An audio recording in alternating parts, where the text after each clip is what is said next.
Le fait que Cédric Doumbé ait maintenant directement répondu à Alex Looré, c'est le signe qu'une organisation a sûrement pris en main l'initiative de rendre ce combat réalisable. Sinon, Cédric Doumbé ne répondrait pas à Alex Looré.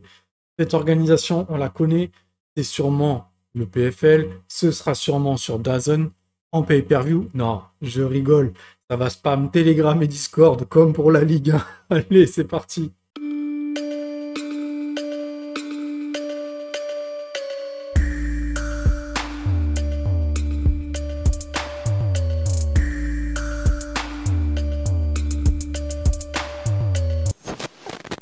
Alors, je suis Alex Looré depuis plusieurs années maintenant. Je l'ai interviewé 2 fois. J'ai vu une dizaine de ses combats. Et le fait qu'il ait combattu sur des pay-per-view à l'étranger fait qu'il est souvent longtemps passé sous les radars des fans français, alors qu'il a 25 victoires et 10 défaites. Ça fait 35 combats pro. Donc, ces défaites, c'est contre des mecs très solides comme Carlos Vemola, Sinkel, Sourdou, Cosma. Donc c'est des défaites qui vieilliront très bien. C'est des mecs qui sont top catégorie à l'octogone. Quand je regardais les combats d'Alex, ces mecs-là étaient souvent sur la carte, souvent en haut de la carte, souvent gagnants, souvent très très bons.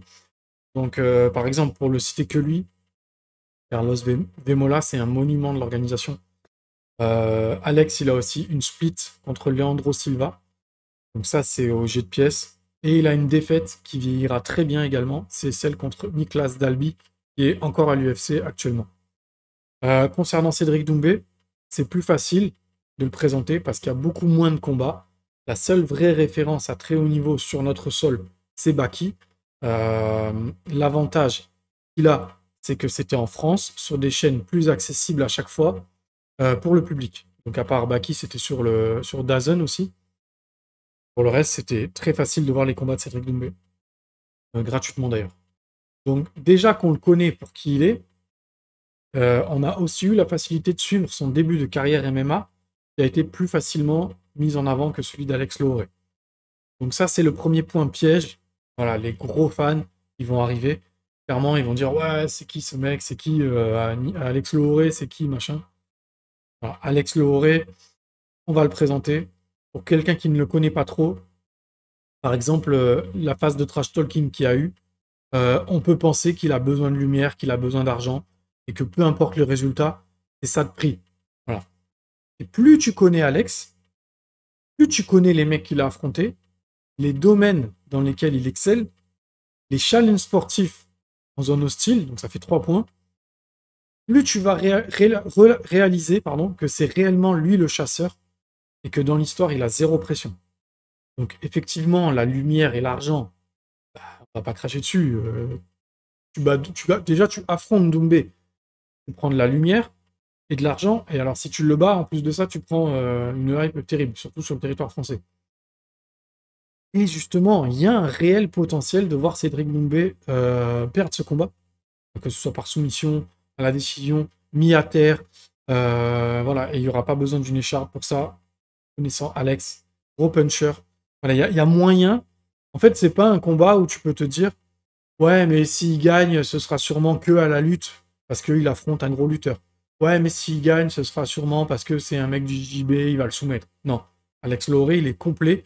Donc si tu envisages de voir Alex Looré gagner le combat, tu peux partir du principe qu'il peut le battre dans tous les domaines.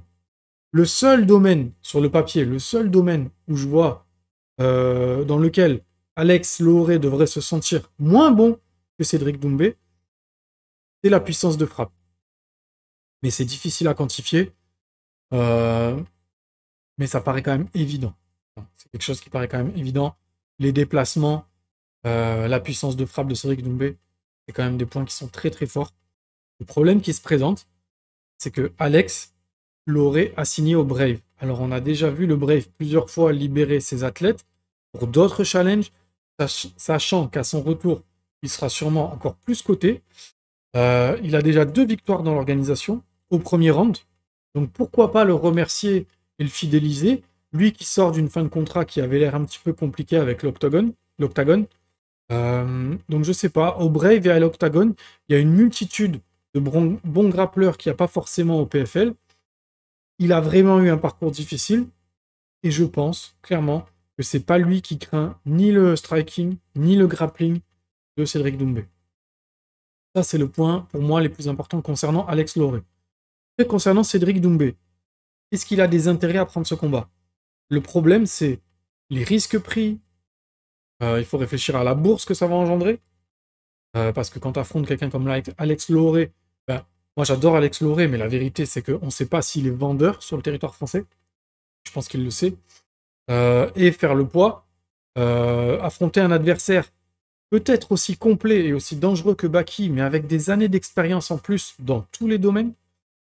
Donc il y a un facteur risque qui est énorme pour Cédric Doumbé. Lui, il va chercher à faire durer sa hype le plus longtemps possible, en prenant le moins de risques. Le fait qu'Alex demande sa tête depuis tellement longtemps, par exemple sur X, sur Twitter, il y a une telle propagande pour voir ce combat en se faire, Cédric Doumbé ne peut plus ignorer, on va dire, les appels de phare. Kill a King. Là, le problème, c'est que si tu perds ce combat, tu perds 2 fois de suite. Ton contrat avec les publicités DAZN, ta fanbase et le PFL vont tirer la tronche avec tout ce que tu as avancé en plus en trash talking. Donc la question pour lui, c'est est-ce qu'il gagne à affronter Alex Lauré, qui n'est pas vraiment reconnu sur la scène française?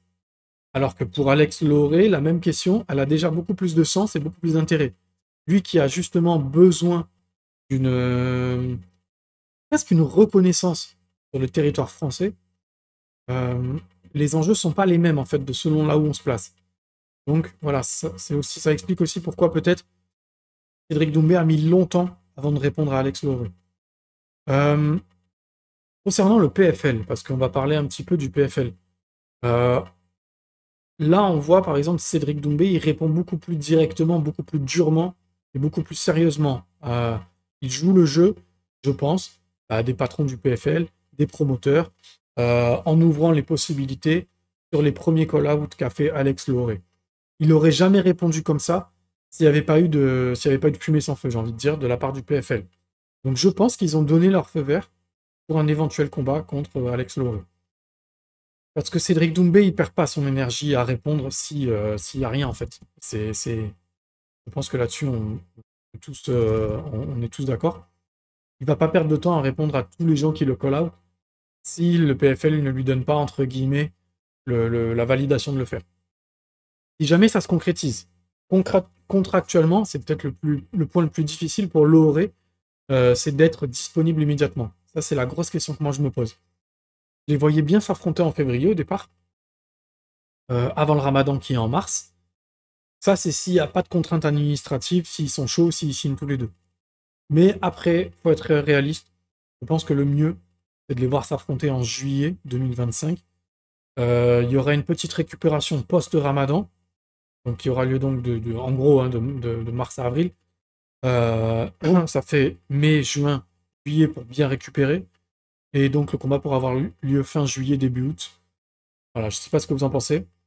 J'aimerais bien avoir votre avis sur tout ça. Qu'est-ce que vous avez pensé de ce podcast? Qu'est-ce que vous avez pensé de ce point de vue-là aussi? Est-ce que vous avez l'impression que j'ai un parti pris pour Alex Lauré qui est un petit peu trop engagé? Ou est-ce qu'au contraire, je suis assez lucide? Est-ce que je dégage l'impression de ne pas aimer Cédric Doumbé et d'en faire des caisses? Voilà, j'aimerais bien que vous me dites ce que vous en pensez. Ça me dérange absolument pas que vous me parliez de tout ça. Et j'aimerais bien aussi avoir un début de pronostic. Voilà, quel est votre pronostic pour un éventuel combat entre Alex Lauré et Cédric Doumbé?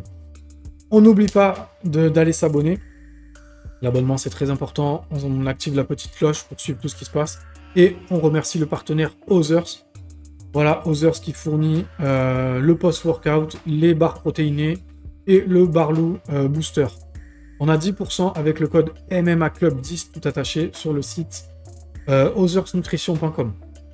Je vous dis à bientôt, prenez soin de vous, je vous fais des gros bisous.